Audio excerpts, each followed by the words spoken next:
রেলের পরীক্ষা দিচ্ছ আর এই টাইপের প্রশ্ন না পারলে কি করে হয়? সব থেকে কম সময় কিভাবে করবে একটু ভালো করে বোঝো। দেখো বলে 3 বছর আগে এবং 2 বছর আগে এমন একটা শহরের জনসংখ্যার মধ্যে পার্থক্য কি হবে, যার বর্তমান জনসংখ্যা এটা রয়েছে প্রতি বছর 25% বৃদ্ধি পায়। আচ্ছা বর্তমান জনসংখ্যা রয়েছে এখানে রয়েছে 1,60,000 রয়েছে। আচ্ছা 25% করে বৃদ্ধি পায়, তাহলে অ্যাকচুয়াল কত? 125/100 মানে 5/4। তো এটা হচ্ছে, যদি আমি করি তাহলে ধরো 1,60,000, যদি 5/4 করি তাহলে পরের বছর বেরিয়ে যাবে। আমি যদি আগে নিয়ে আসি 3 বছর আগে, তাহলে এটা উল্টে যাবে। তো 4/5 করে 3 বার বসাও, 4/5, এটা হচ্ছে 4/5। এটাও হয়ে গেল 3 বছর আগের জনসংখ্যা চলে আসলো, কারণ বর্তমানে 3 বছর আগে আসলে আমার উল্টে দিতে হবে।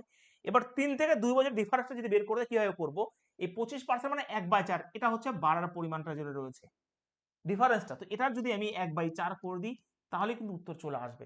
তো এই চার কাটো। এবার ভালো করে বোঝো, কাটাকাটি করার আগে কিভাবে করবে।